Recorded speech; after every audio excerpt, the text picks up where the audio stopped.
सर्वविस्वन्यस्तपादपद्मायते वामहस्तालोलवेदशास्त्रायते ज्ञानसूर्यायते दत्तरूपायते श्रीवेणुगोपालकृष्णाय वन्दनम् श्रीवेणुगोपालकृष्णाय वन्दनम् श्रीवेणुगोपालकृष्णाय वन्दनम्।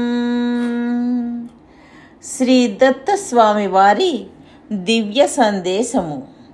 మార్గశిర పూర్ణిమ, దత్త జయంతి, దివ్యవాణి 15/12/2005 సంవత్సరమున శ్రీ దత్తస్వామి వారు దత్త జయంతి రోజున ఇచ్చిన దివ్యవాణి. ఓం జగదీశ్వరాయ నమః, ఓం కుటుంబేశ్వరాయ నమః, ఓం దేహేశ్వరాయ నమః, ఓం ఆత్మేశ్వరాయ నమః, ఓం సర్వేశ్వరాయ నమః. 1. జగదీశ్వరాయ నమః. జగదీశ్వరుడు దత్తుడు. జీవుని చేతిలో ఏమీ లేదు, అంతా స్వామి చేతిలోనే ఉన్నది. భీష్మాదులను దుర్యోధనుని ఆదేశించగలిగారా? భీష్ముడు ధర్మరాజుకు తన మృత్యు రహస్యమును చెప్పటము దుర్యోధనునికి ఇష్టం లేదు, ఆపగలిగాడా? కర్ణుడు అర్జునుని తప్ప మిగిలిన 4 చంపననటం దుర్యోధనునికి ఇష్టం లేదు, కానీ ఆపగలిగాడా? 2. కుటుంబేశ్వరాయ నమః. కుటుంబేశ్వరుడు దత్తుడు. నీ కుటుంబంలోని వారు కూడా నీ అధీనంలో లేరు. నీ కుటుంబ సభ్యులను నీవు రక్షించలేవు. పాండవులు బలవంతులైనను వస్త్రాపహరణ సమయంలో ద్రౌపదిని రక్షించగలిగారా? మార్కండేయుని తల్లిదండ్రులు అపమృత్యువు నుండి అతనిని కాపాడగలిగారా? నీ కుటుంబ సభ్యులను కూడా కాపాడేవారు స్వామియే. 3. దేహేశ్వరాయ నమః. దేహేశ్వరుడు దత్తుడు. ఈ దేహము కూడా నీ అధీనంలో లేదు.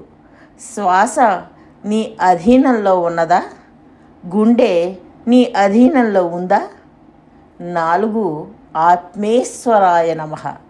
ఆత్మేశ్వరుడు దత్తుడు.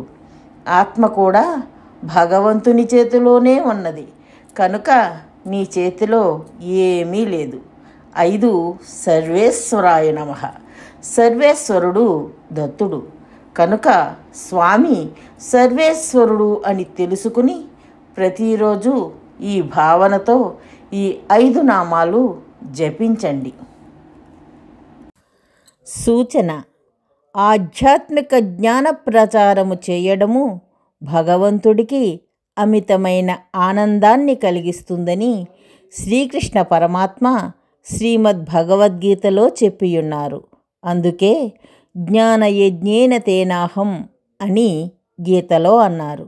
మనకు ఆధ్యాత్మిక జ్ఞానము శాశ్వతమైన సంతోషాన్ని కలిగించటమే కాక ప్రపంచంలో శాశ్వతమైన శాంతిని కూడా నెలకొల్పుతుంది. కాబట్టి శ్రీదత్త భగవానుని అపూర్వమైన ఈ ఆధ్యాత్మిక జ్ఞాన ప్రచారములో భాగస్వాములై ఆ భగవంతుని పరిపూర్ణమైన అనుగ్రహాన్ని పొందగలరు. జై దత్తస్వామి.